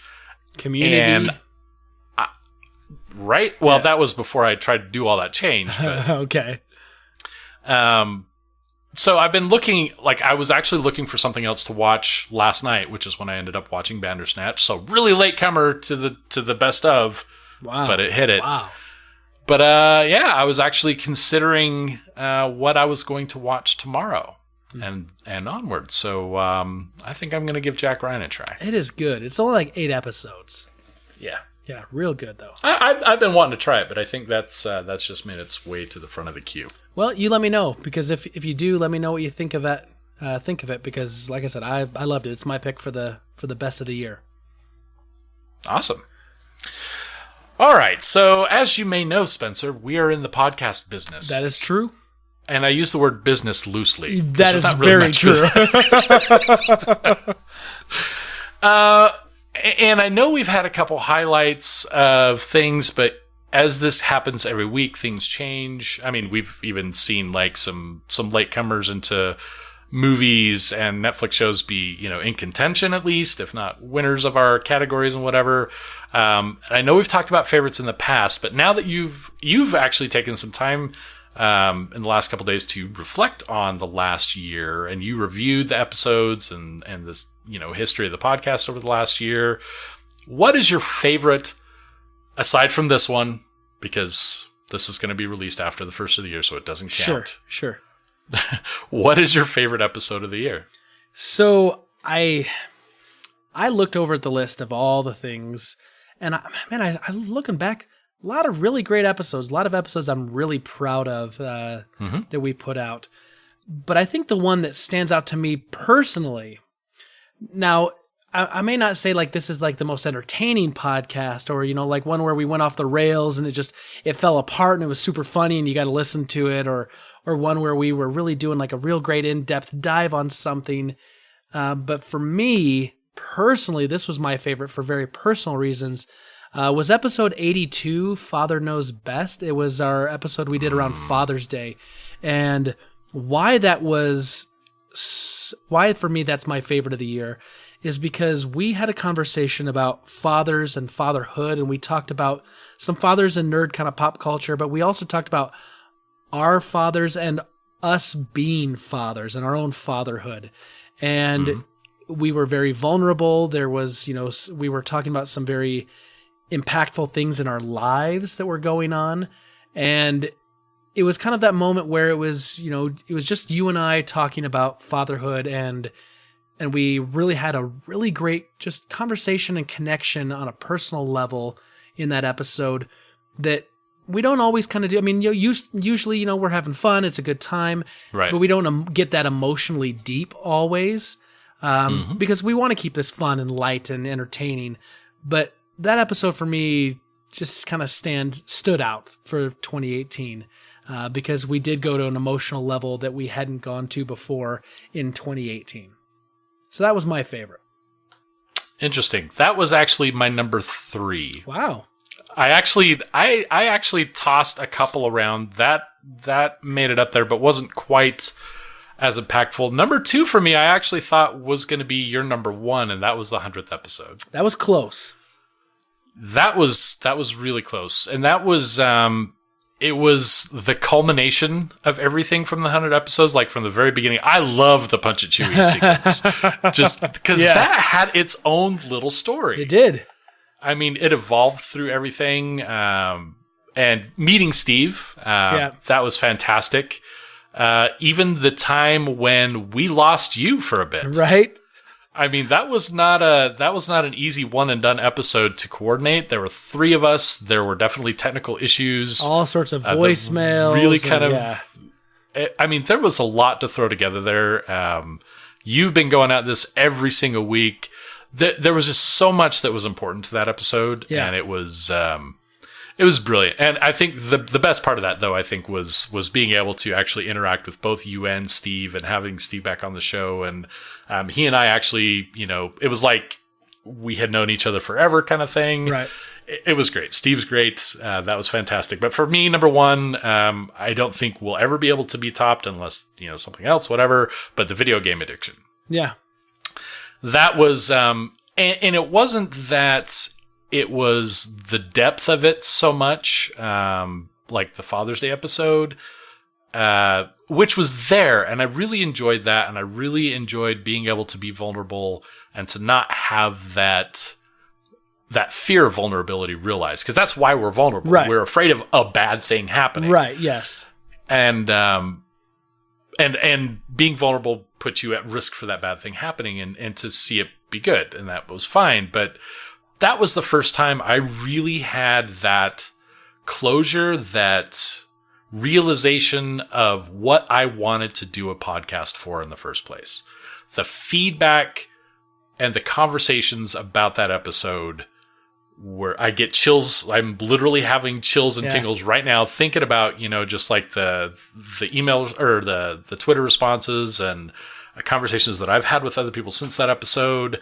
That one had an importance to it that really kind of nailed it in, that this is a thing I want to do and that it's important for me. Right. So it's interesting because your top 3 were my exact same top 3. Yeah. And it was just a matter of what I was looking at and my criteria of how I shuffled those 3 around. Because I guarantee, like, if you were to ask me the same question tomorrow, it would be a different answer. And it was that close for me as well. Like you said, with the 100th episode, with the video game addiction, like, for different reasons, right? Like the personal journey of talking about the video game addiction one, like, I felt like was super important that we had that episode. And it's really, really, really relevant. Absolutely. To our super friends and to us. Right. It is a facet that affects us whether we're the addict or not. Right. And then episode 100, like you said, putting everything together and just having that big celebration and having you and Steve in the same, kind of room together, doing all this at the same time, like, that was it was amazing for me. But then, for me, it was just, like I said, the Father's Day one just had that emotional impact for me. And so, yeah, you ask me today, it's the Father's Day episode. You ask me tomorrow, it's going to be 100. You ask me that following day, it's going to be the video game addiction. Those 3, I mean, you can't go wrong. Super Friends, if you're listening to this episode, we're blessed to have 3 really great episodes. Yeah, if you're listening to this one and you have not listened to those 3, we highly recommend those. Those are some of our favorites of 2018. And good ones to have other people listen to as well. I mean, seriously, how many times did we hear from Super Friends from the video game addiction? Hey, I was listening to this in the car and my wife overheard it. or in the house, my wife overheard it. And then we ended up having a conversation about it. And then, she talked to someone else that she works with about, like, we heard those stories and, yeah. That's a great choice, Stu. That's a great choice. All right. So to alleviate our narcissism a little bit for a moment. Please. And this isn't necessarily an episode, but I'm sure it will be an episode that kind of ties to that. But what is your favorite podcast of the last year besides Fortress of Nerditude? Sure. For me, this is kind of an easy one. I think if you know me, it was the first podcast I ever listened to. My brother got me listening to it. I'm a regular member of kind of that community of gamers over there. I've made a lot of great friends. I've gone out to Nashville a few times for these meetups. It's Married to the Games. That was kind of where I got introduced to podcasting. Now I listened to a lot of podcasts, and I really was trying to be careful and thinking, because I got a lot of friends that are podcasters that listen to our show, and I listen to their shows. Yeah, and hey, no offense to anybody if and you're a podcaster listening to this, because it's just the standout. To have a favorite doesn't mean nothing else is good. Right, exactly. Because that list is long. If I say, like, these are, a list of my favorites. But if I had to pick one, I'm going to stick with the one that brought me to the dance. I'm going to stick with the one that I've been with that really got me into it, and that's Married to the Game. It's a great group of guys. They talk about video games, and they talk about their lives, and it's just a great podcast. I can't say anything bad about it. I highly recommend it. If you listen to this show and don't listen to their show, go listen to their show. No, I am that. So unlike you, I don't listen to many podcasts to admit here, even though I've said it before, I don't actually usually enjoy listening to a podcast. It's a very passive thing. I have to stay busy doing something, and this is my failing, not podcasts. Right. Yeah. I can't multitask for crap. So if I'm listening to a podcast, I'm not paying attention to what I'm doing. Yeah. And if I'm paying attention to what I'm doing, I'm not hearing the podcast. That said, I do try to I love the people that support our podcast. I love the podcast community and family. And I try to at least listen to one or two other podcasts every week from various sources or whatever. Married to the Games, I did listen. They had mentioned my Grim Dawn desire to play kind of thing on their last episode. And no, they're very put together format. They have good chemistry. It's kind of like listening to an ensemble movie cast, if you will. They've each got their part. They're all very different personalities, but they have a very collective sum that is greater than their individual parts. So very good podcast. For me, there was one that just kind of stood out. I had listened to it twice, and then there was something that I had submitted and was read. And that's Things Joe Hates. Oh, yeah. It's just like he has this curmudgeon way about the things that piss him off that just really speaks to my soul. And it's not just to say that I hate this thing. It's how he explains why he hates things and the details about that and everything. He's got a really good producer there as well and a really good community. That one, just every time I listen to it, I laugh my butt off and love the heck out of that podcast. Nice. Yep. It's a good one. It is a good one. So I should have actually kind of inserted this, but this was a last minute thought. But it kind of ties into, like, if we're going through media, movies, video games. Favorite song of the year. I am a metal guy. Mm-hmm. Though I'm open to other forms of music. There has been a lot of really great music that's come out this year. Metal has actually kind of subsided and died down a little bit over the last few years. I'm not going to say that metal's dead, but it's definitely felt uninspired recently. But this last year's had a lot of really great metal come out. But there's a song that I cannot get out of my head. Even I would say before this, even without metal, Imagine Dragons always gets stuck in my head too. I mean, they've got the perfect hooks and loops to keep that earworm going. But listening to the Spider-Verse soundtrack. That the music and I mean, that's just one of the details that makes that movie so fantastic. The actual score is brilliant and perfect. We've talked a couple times about the importance of music in movies and where it's definitely lacking. That movie had the perfect score, but it also had the perfect soundtrack. But there's one particular song, hip hop, that just has this oomph percussion to it, and that's Start a Riot. And like Morgana and I both lose our freaking minds every time that plays, whether we're playing it sequentially or randomized. And we played that. I went and got the car wash the other day with Morgana in, and they have like an attendant when you pull into the car wash that brushes the front and back of your car. Yeah. And then the conveyor takes you down through the rest of it. As soon as we started moving after she was done brushing the car, cranked it all the way up, and we had a little dance party in the car while the car was getting washed. Nice. That song just gets my body moving, and it's oh man, it's got some energy to it. What about you? So here's the thing. I'm a big lover of music. However, I found in the last year or two, I'm not listening to as much popular music, things that are current and new. And I think that's, part of my age. I love listening to my, rock and metal from the 70s, 80s, and 90s. And so I haven't listened to a lot of new music. So I was looking over some big songs from 2018. And I was like, I don't recognize a dang person on this list. I mean, not even not just like the songs, but Justin Timberlake. No, I don't know that song. Or, no clue. So I realized, I'm really out of touch with music in 2018. And that's okay. We've all got our things, and apparently I'm just not tapped into music this last year.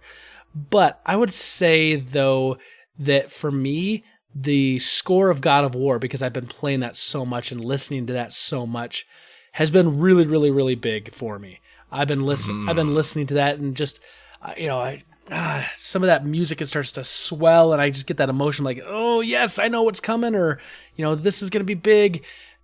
And then it's this massive kind of story moment, and the score is amazing.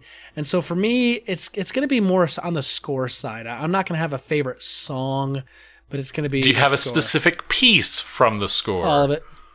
No, okay, I can't give you. So we're gonna get a judge's ruling here. Do the judges allow my entry for best video game of the year to count for a game that started just before 2018 and isn't released until just after 2018? If score counts for the best favorite song category, then yes, the judges will allow your entry. All right, the judges will accept the score for God of War. Awesome, good. Well done. I know. When we were doing our show prep, you were struggling for that. Oh man.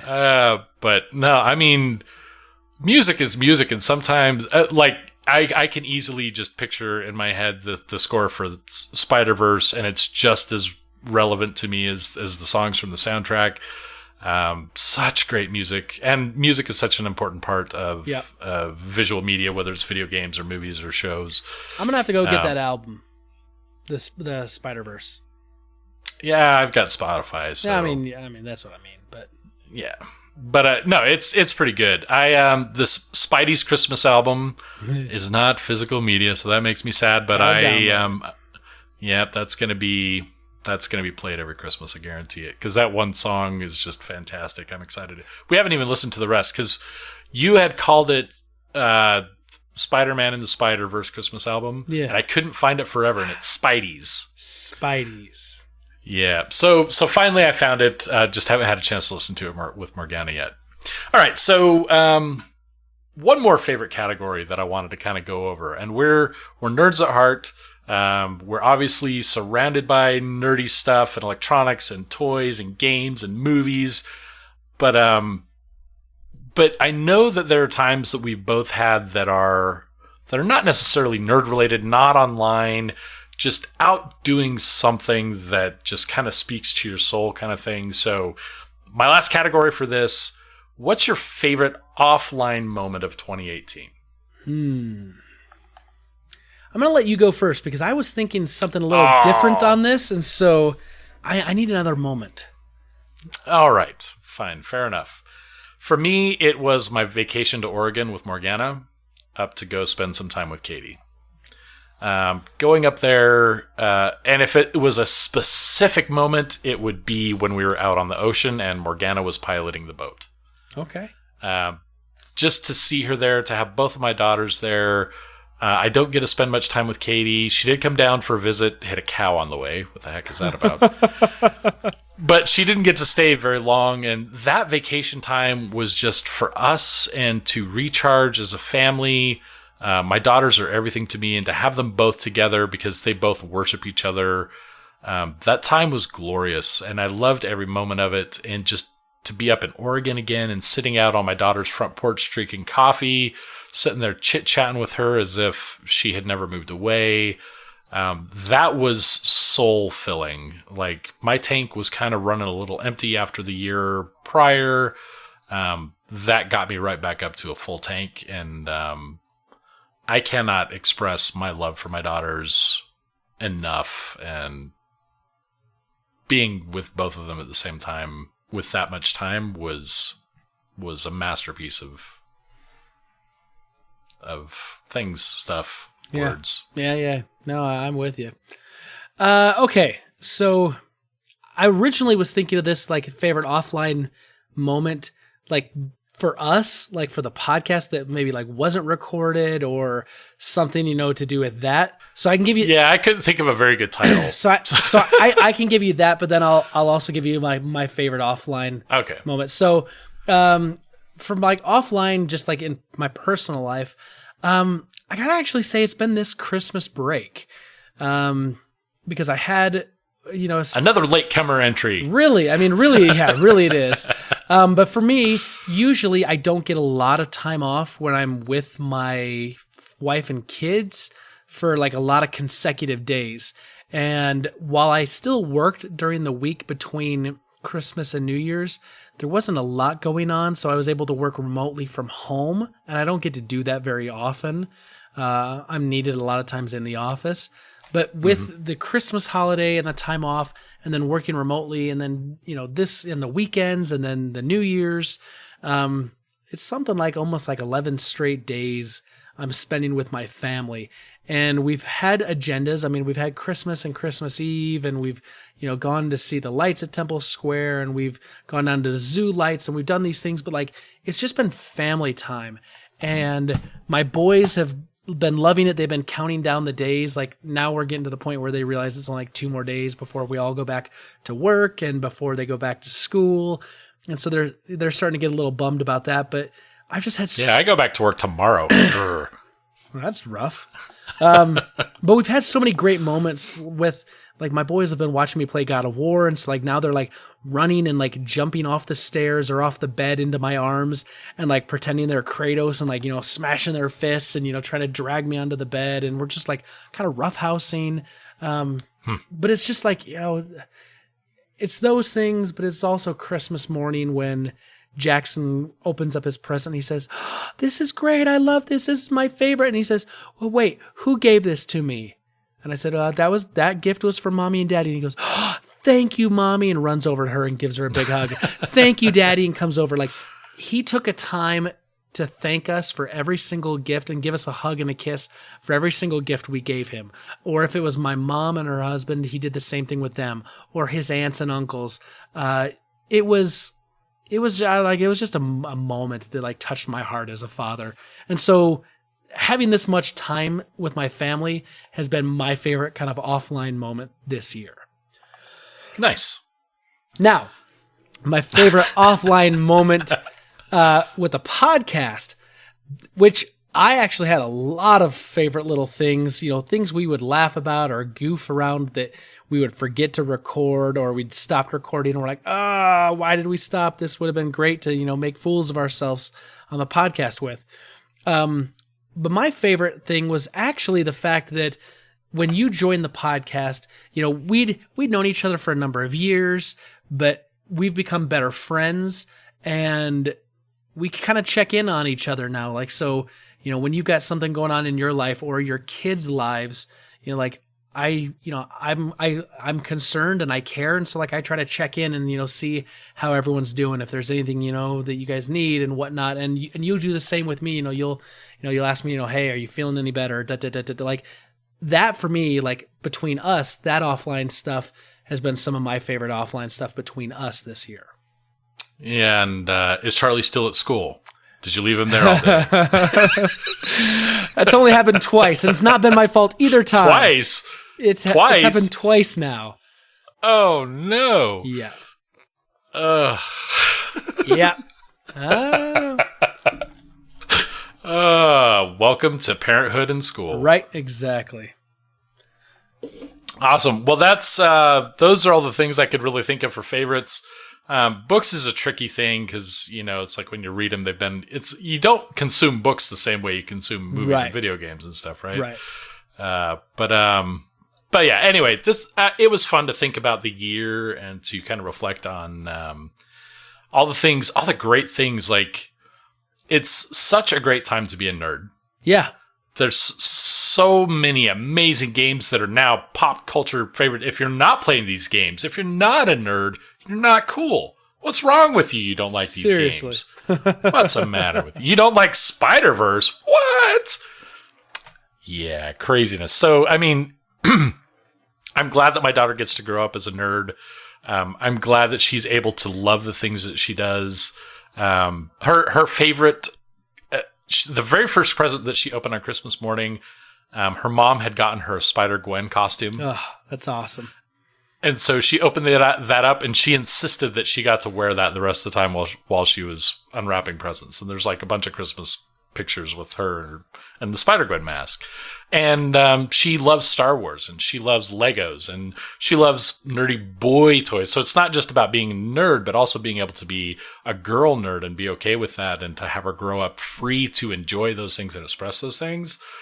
I'm stoked for what's to come for her. I'm stoked for what's to come for us. Computer technology is going crazy. I'm certain that in the next year or two, we're going to see the next evolution of computers. It's just we never saw cell phones coming the way that they did. Yep. I think we have another major evolution, that level, coming our way. Yeah. So it's just a great time. I don't know. 2018 was a good year. I'm excited to see what's happening. Yeah, man. 2018 was a good year, and I'm glad we had it. But man, let's see what 2019 has to bring, right? Anthem. Yep. Let's start there. A lot of good video games coming in 2019, and a lot of great movies. And I hope there's a book coming out in a book series that I love, which I'm not going to name, but I hope, because I don't want to jinx it. I hope it comes out in 2019. I've been patient. And Game of Thrones. Game of Thrones is going to finish. Season. Yep. So anyway, Stu, you had an idea that we wanted to hear from our super friends from our question of the week. What was your idea this week? What's your favorite from any of those categories? Like, what's your favorites of 2018? What if you have a different category? What is it? Maybe we can read off some of our own favorites for categories you've got. Yeah. Just what are your favorite nerdy things of 2018 and whatever categories that we just went off of, or any categories of your own. And we also will have the super secret question that I'll put as a poll on Twitter: Spider-Man Into the Spider-Verse or Avengers Infinity War? That is a relevant question. Yep.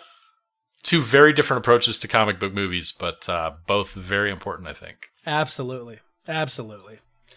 Well, Stu, once again, for the last time in 2018, man, it's been a pleasure to do this. Until you find out that the recording didn't work for whatever reason, and we have to do this again tomorrow before the year's over. That would be miserable. You better check on it. Don't check on it until the 1st. Yeah. Well, from all of us here at the Fortress of Nerditude to all of you out there, wherever you may be, may the Force be with you. Always. Happy